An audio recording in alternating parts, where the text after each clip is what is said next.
الحمد لله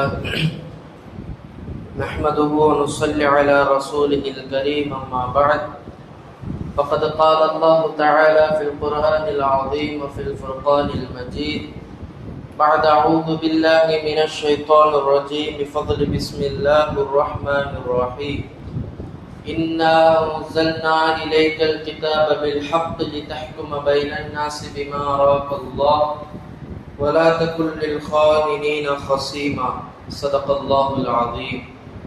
الحمد لله. அல்லாஹ்வினுடைய மிக பெரும் கிருபையினால் இன்றைய தினத்தினுடைய தராவீஹ் தொழுகையினை அழகான முறையிலே தொழுகச் செய்த, இன்றைய தினத்தினுடைய நோன்பையும் அழகான முறையில் பிடிக்க நமக்கு சக்தியை தந்த ரப்புல் ஆலமீனிற்கே எல்லா புகழும் உரித்தாகட்டுமாக. எஞ்சி இருக்கக்கூடிய எல்லா நாட்களிலும் எல்லா இபாதத்துகளிலும் அழகான முறையில் கலந்து கொள்ளக்கூடிய தௌஃபீகை ரப்புல் ஆலமீன் நம் அனைவருக்கும் வழங்கி அருள் புரிவானாக. அல்ஹம்துலில்லாஹ். அல்லாஹ்வினுடைய மிக பெரும் கிருபையினால் இன்றைய தினம் சூரத்துன் நிசா என்ற அத்தியாயம் முழுவதாக ஓதப்பட்டது.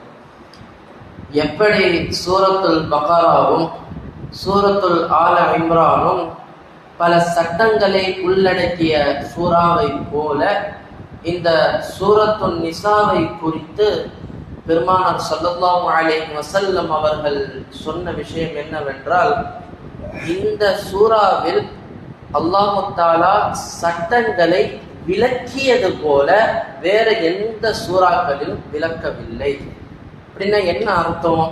நம்ம சூரத்துல் பக்ரால ஏறத்தாழ எத்தனை சட்டம் அல்லாஹ் சொல்லியிருக்கான்னு சொன்னேன், ஞாபகம் இருக்குதா?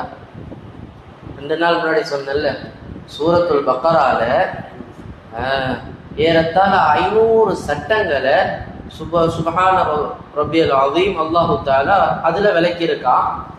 இந்த சூரத்துன் நிசால பல சட்டங்களை சொன்னது மட்டுமல்லாமல் அந்த சட்டங்களை விலாவாரியாக ரப்புல் ஆலமீன் விளக்கி தந்திருக்கான். எந்த மாதிரியான சட்டங்கள்? குடும்பவியலை பத்தி அல்லாஹ் பேசுறான்.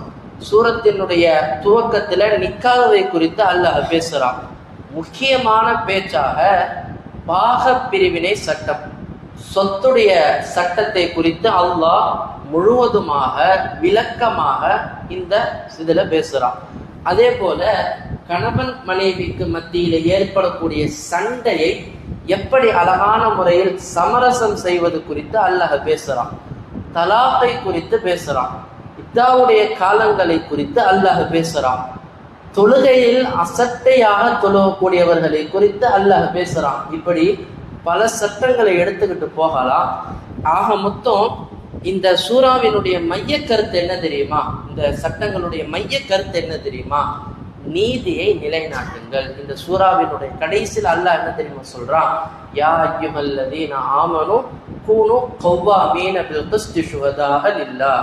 ஈமான் கொண்ட விசுவாசிகளே, நீங்கள் நீதமாக நடந்து கொள்ளுங்கள் என்பதாக ரப்புல் ஆலமீன் நீதியை குறித்து தான் மைய கருத்தா வச்சு பேசுறான். சரி, நம்மளுடைய இஸ்லாத்துல இன்னைக்கு நீதி அப்படின்றது ரொம்ப ரொம்ப கம்மியா போயிடுச்சு.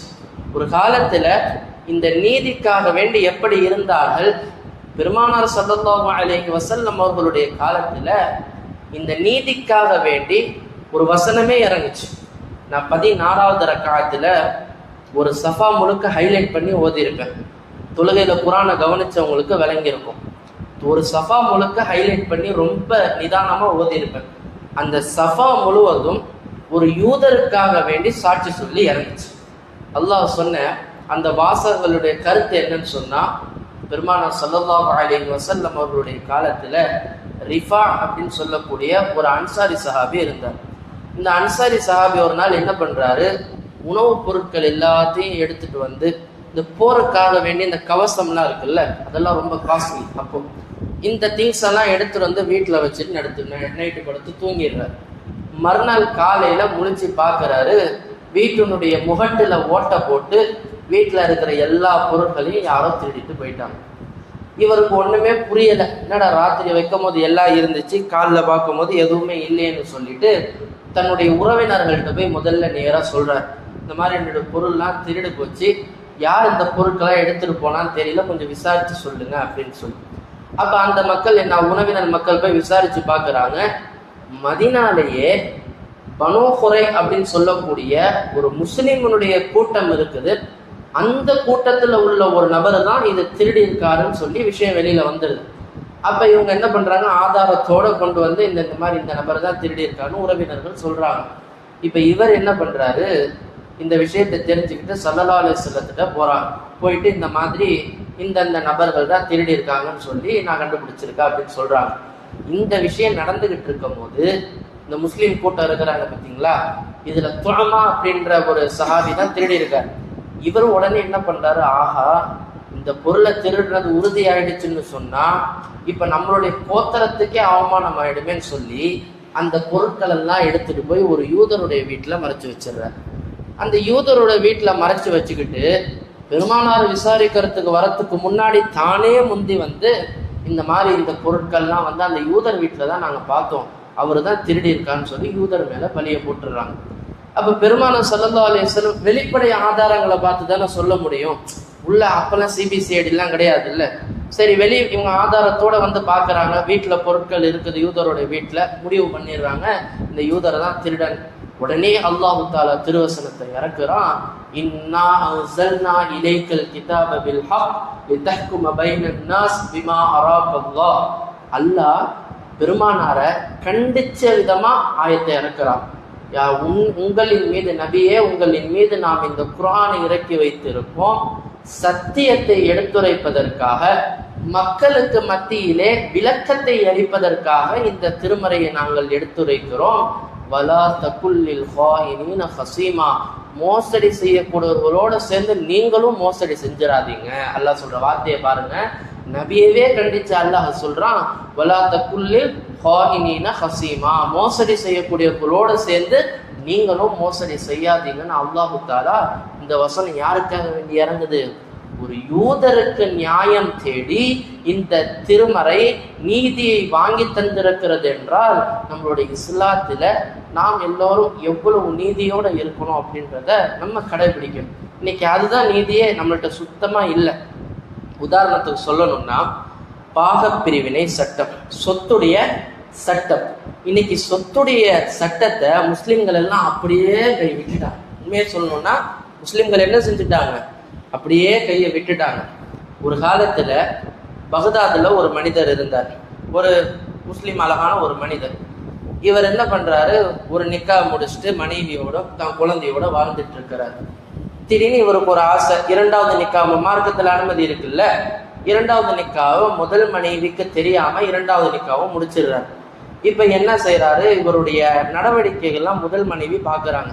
இன்னும் கொஞ்ச நாளா இவருடைய மாற்றம் ஒரு இதா இருக்கு, நடைமுறை கரெக்டான நேரத்துக்கு வரமாட்டேங்கிறாரு, அடிக்கடி ஆள் காணாம போயிடுறாரு. சந்தேகம் வந்து இந்த முதல் மனைவி என்ன செய்யறாங்க, அவங்க பணி பெண் இருப்பாங்கல்ல, அவங்களுடைய வேலை பெண், அவங்கள என்ன பண்றாங்க, நீ அவரை கொஞ்ச நாளைக்கு கவனி, அவர் எங்க போறாரு வராருன்னு கவனி அப்படின்னு சொல்லி அனுப்பி வைக்கிறாங்க.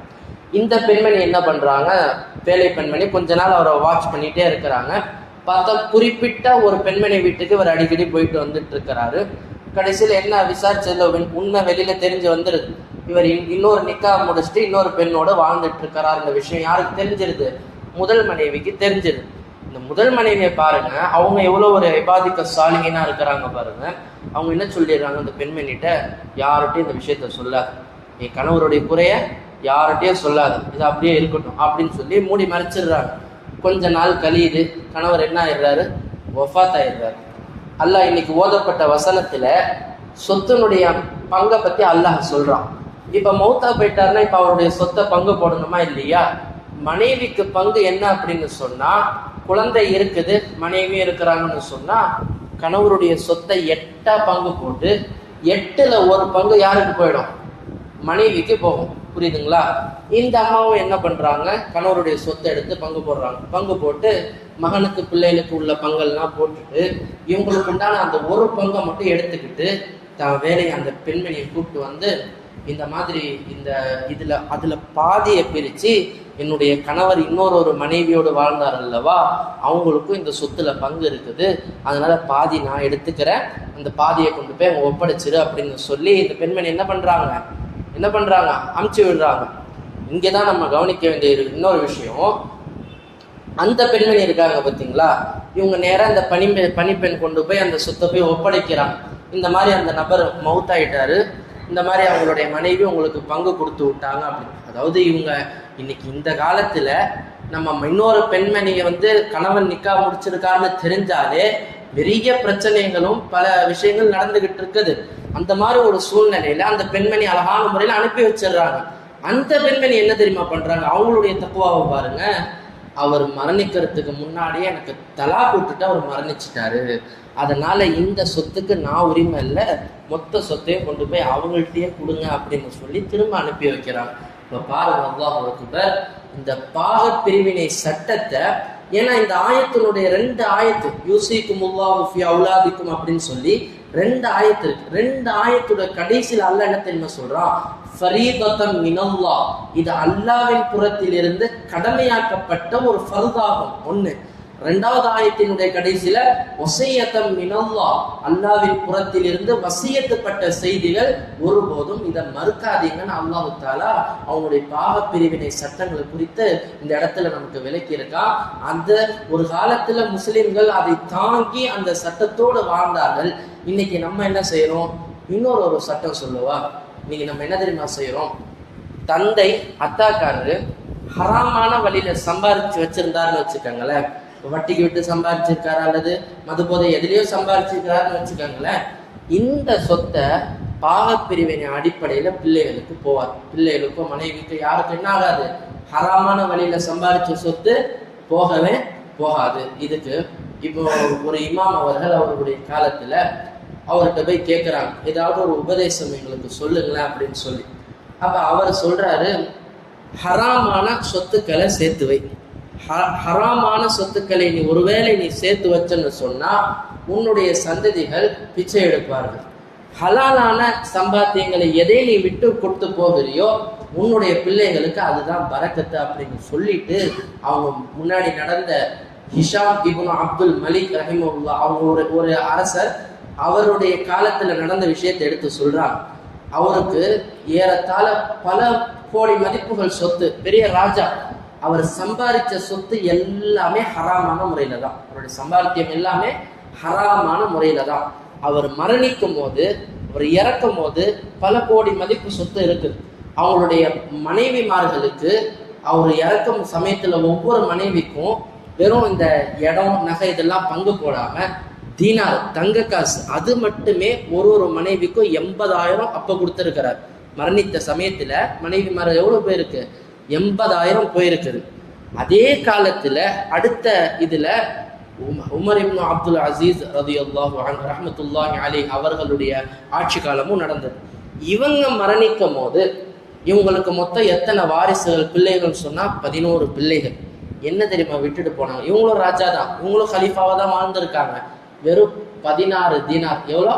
வெறும் 16 தீனார். மக்களுடைய காசு இல்லாம தான் சம்பாதித்த காசுலேருந்து ஹலாலான 16 தீனாரை மட்டும்தான் இவர் என்ன செய்யறாரு, விட்டுட்டு போறாரு.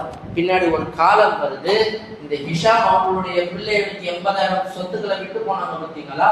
ஒரு காலத்துல பள்ளிவாசல் வாசல்ல பிச்சை எடுத்தாங்க. ஒரு காலத்துல பள்ளிவாசல்களுடைய வாசல்கள்ல உட்கார்ந்து பிச்சை எடுத்தாங்க.